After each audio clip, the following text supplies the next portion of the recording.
Agora, o Inovar é um parto fora do eixo, faz uma escala no Maranhão, mas já com foco no mundo. É que eu vou conversar agora com a cofundadora de uma startup que está em pleno processo de internacionalização.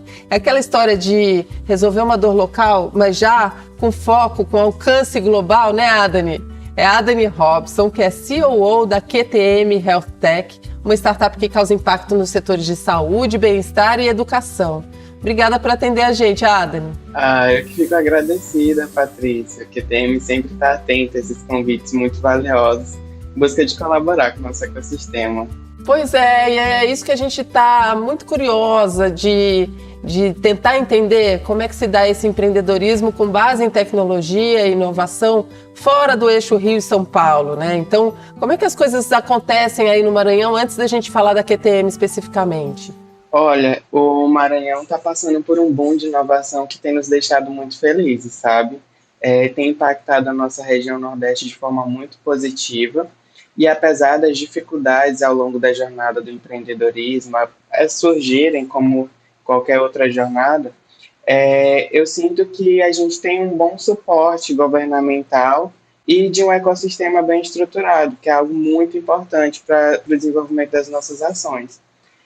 Como eu te disse. Mas esse ecossistema que envolve quem? Os empreendedores se ajudando como uma comunidade, ou tem também aceleradoras, fundos de investimento? Tem, na verdade, todo um movimento. Então, temos investidores, empreendedores, mentores, aceleradoras, como eu te disse, órgãos governamentais, todo mundo muito unido, tentando estruturar esse ecossistema, tentando fortalecê-lo, para que a gente consiga desenvolver negócios saudáveis. Como eu te disse, investir aqui no Nordeste não é fácil, é realmente uma jornada que a gente começa um pouquinho atrás, por conta de questões históricas e todo o processo que a gente já sabe muito bem, mas que com a ajuda desse ecossistema, de toda essa estrutura, a gente tem conseguido avançar bastante. Mas o mais importante no processo de inovação é a cultura, né? E aí, se é uma cultura que está aberta ao novo, a mudanças de hábito, a observar a sociedade se transformando, já é meio caminho andado também, né? Exatamente. Você acha que tem isso ou ainda é uma sociedade muito patriarcal, como sempre foi o Nordeste, a coisa do coronelismo e tal? Você está sentindo uma evolução nesse sentido também? Olha, estou sentindo. Eu, como uma mulher travesti, não posso deixar de citar minha vivência, né, nessa área. E eu confesso para ti, eu vim da área do direito antes de chegar na tecnologia, então eu tinha um medo muito grande de chegar na área da tecnologia e não ser bem recebida, não ser bem acolhida. E, por incrível que pareça, eu fui muito surpreendida positivamente pelo ecossistema. Pessoas muito acolhedoras, oportunidades transcentradas, oportunidades voltadas para pessoas em situação de vulnerabilidade. Tem toda uma questão de compreensão. É claro que, infelizmente, muitas das vezes, mais de 90% dos momentos, eu sou a única travesti nos eventos de inovação aqui. Eu sou a única travesti que está frequentando, que, por exemplo, é diretora de startup. Então, isso ainda me incomoda, mas os avanços e o desenvolvimento local e o comprometimento das pessoas em construir uma nova realidade é algo que me alimenta a alma. E a partir do momento que eu entendo que eu tenho essa visão política, essa vivência política, eu posso abrir portas para uma comunidade mais diversa e para outras pessoas também se sentirem mais acolhidas. E, infelizmente, a realidade é essa. Não é como se as pessoas não fossem ser acolhidas dentro do ecossistema. Temos um ecossistema muito acolhedor, mas é muito mais sobre o acesso a ele, a dificuldade das pessoas trans chegarem até ele. Isso com questões históricas, estruturais, pessoas trans têm uma grande evasão escolar, a área da tecnologia exige um nível de especificação muito grande. Então, tem uma série de parâmetros e situações que devem ser debatidas sobre óticas diferentes. Às vezes, uma ótica de uma política pública e, enfim. Contando da sua história nesse aspecto, como é que foi você chegar até a tecnologia? E E esse aspecto do gênero te acompanhando nessa educação até que você pudesse acessar a tecnologia e a inovação? Então, a minha história de transição e tecnologia tem tudo a ver. É mesmo? Acaba que elas caminharam juntos por um longo tempo. No comecinho da minha transição, eu estava passando por alguns problemas difíceis, questões pessoais, de relacionamento e tudo, e acabei entrando em depressão. É muito comum no momento da transição, todo aquele turbilhão de emoções, e eu precisava de algo para me entender. E naquele momento, a Juliana, que é minha irmã, somos sócios na QTM Health Tech, estava tentando me ajudar e disse assim: Dani, eu descobri que a hipnose é um excelente auxílio para essa questão. Da E depressão. aí, da depressão. E eu estava com muito medo, sendo bem sincera. Era algo muito novo para mim. Antes eu tinha contato com as práticas integrativas complementares só mesmo por meio da ventosa. Era a única que eu conhecia. Então, algo que envolvesse a mente era muito imersivo para mim. E só que eu não estava bem. E ela via isso, e ela tentando me ajudar, foi aquela coisa, ela pegou e disse assim: e se eu fizer o curso de hipnose, me formalizar, você teria coragem de fazer? Com ela. Caramba! Com ela. Aí eu disse assim: mulher, teria. Aí sim eu teria, seria tudo. E aí, beleza, ela foi lá, se especializou, fez uma série de cursos, foi acho que mais de 6 meses entre viagens e cursos presenciais, e ida para São Paulo, porque tem toda uma questão de formação. E aí ela se formou, fez a hipnose em mim e foi um girar de chave. É A mesmo? minha cabeça mudou, completamente a minha realidade mudou, a minha autovisão, minha aceitação sobre o meu corpo e todo aquele processo de transição tão doloroso foi aliviando. Então, nesse ponto, nasci a QTM, porque após eu passar pelo tratamento da hipnose, tratamento terapêutico, a Juliana ela foi buscando outras técnicas para tornar a minha qualidade de vida naquele momento ainda mais leve, as questões ainda melhores. E aí a gente foi agregando um monte de práticas integrativas e complementares e percebeu que elas são complexas, são várias práticas que unidas elas trazem o bem-estar, trazem a saúde, manutenção, e tudo aquilo foi impactando muito a gente. E aí, a partir do momento que eu já estava me sentindo melhor, já estava de alta médica, já estava tudo perfeito, a gente pegou e disse assim: cara, não tem como eu guardar essa coisa tão boa só para mim.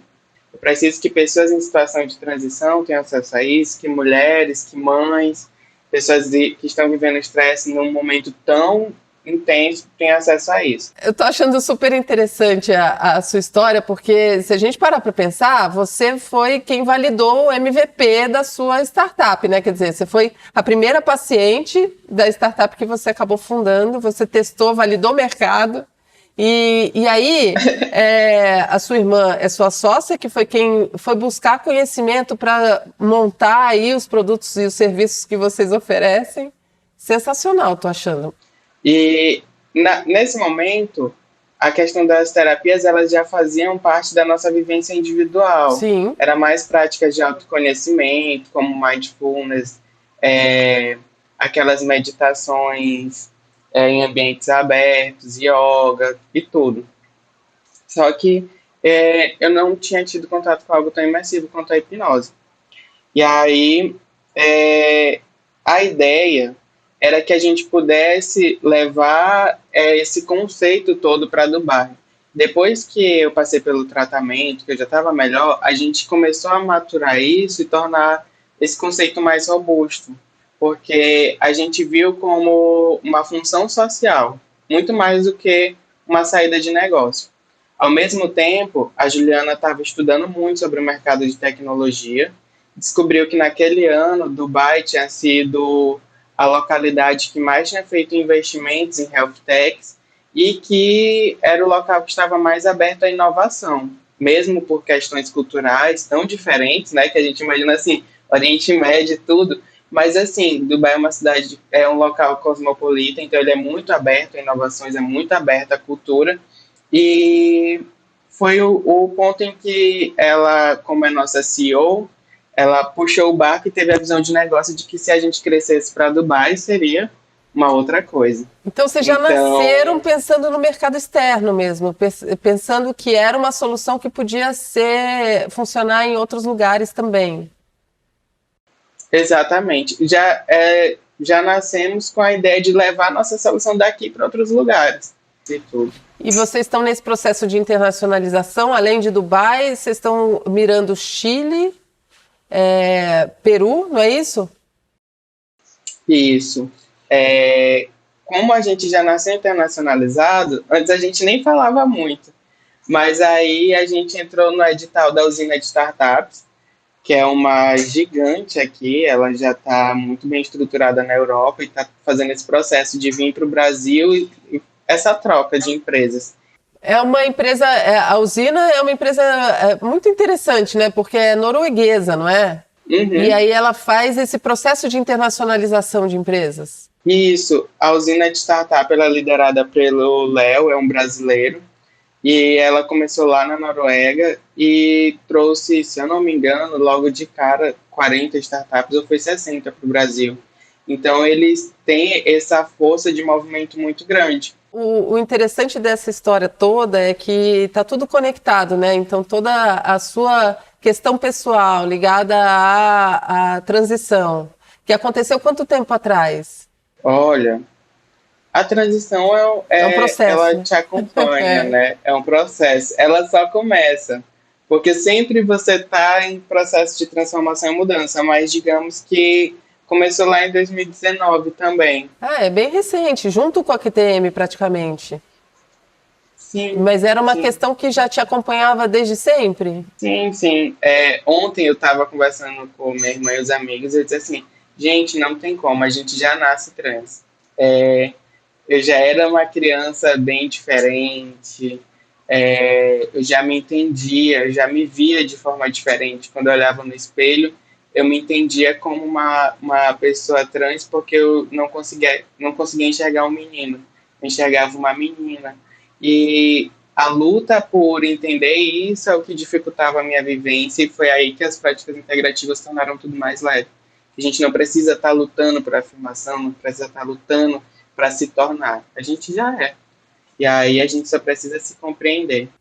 E esse apoio psicológico é fundamental nesse processo, assim como em todos os desafios nossos da vida, mesmo quem não está lidando com uma questão profunda de identidade, mas com tudo que a gente passa, né? As questões mentais, o equilíbrio mental hoje é um grande, é um assunto, é uma questão muito importante, né? No Brasil e no mundo. Sem sombra de dúvidas. Olha, um fator que você falou aí, e que, ao meu ver, é um diferencial, não só nas jornadas individuais, questões pessoais, mas na jornada de startup, da tecnologia, do empreendimento, que é uma rede de proteção sólida. A gente precisa ter um campo em que a gente se sinta seguro, para que a gente tenha a ousadia de dar passos mais largos, sabendo que eles podem ser dados com segurança. Porque, às vezes, um fator muito limitante é você estar sozinho na situação, ou então você ter medo de acontecer algo e não ter com quem contar. Então, até por fins de ecossistema, fins de empresa e pessoais, eu identifico muito como rede de proteção como algo muito importante para o desenvolvimento das pessoas e dos negócios. E é algo que tem dado certo aqui. Mas assim, Patrícia, eu tenho que salientar um ponto que é muito importante, que é o fato da QTM ser liderada por duas mulheres. E esse ponto é crucial, porque assim que a gente entrou no ecossistema de inovação, disseram assim, a QTM liderada por duas mulheres, olha, não sei não, porque muitas das vezes as bancadas de investimento é composta por homens brancos, Sim? de meia idade. Vocês precisam estar, não é com coragem, mas nem firmes, mas estar preparadas para lidar com situações que vocês não gostariam. E nesse ponto, a Juliana puxa como uma excelente líder mesmo, porque ela é aquela líder que, bora lá, time, a gente não vai abaixar a cabeça e é uma proposta comercial, a gente vai apresentar a melhor proposta comercial de todas, não importa se estão subjugando a nossa origem, se duvidam, mas a gente vai fazer a melhor coisa e pronto. E é sempre assim, buscando a excelência por entender que o local que a gente ocupa, de mulher preta, trans, travesti, parda, é muito subestimado, subjugado. Então, por muitas das vezes a gente sente que precisa fazer além daquilo que era necessário, então, e muito além dos nossos esforços, mas por entender também que a gente precisa se posicionar com firmeza em um ecossistema e que as lutas que a gente está travando agora não são individuais. A luta que eu travo é para que tenha exatamente outras travestis no ecossistema, que eu não me sinta só nos ambientes, para que a Juliana, em rodadas de investimento, seja ouvida, tenha o pensamento acolhido, tenha o pensamento respeitado. Então, a gente trava essas mini batalhas para ser ouvida, para se posicionar, para não ser julgada, porque a mulher ainda é muito julgada com posicionamento de histérica. Se ela sobe o tom, ela é histérica. Se ela abaixa o tom, ela é compassiva. Se ela é firme, ela não sabe dialogar, ela não é flexível. E são uma série de posicionamentos e julgamentos que vão tentando nos encaixar em um eixo que a gente fortemente resiste e diz, não, eu sou mulher, eu sou preta, eu sou parda, mas eu não sou isso. E você vai ter que me ouvir da mesma forma como eu estou te ouvindo. Puxa, muito obrigada pelo seu tempo, por contar a sua história, compartilhar tudo isso e ser um exemplo aí para a gente mudar um pouco o que a gente tem vivido e dar mais felicidade e liberdade para as pessoas seguirem o caminho.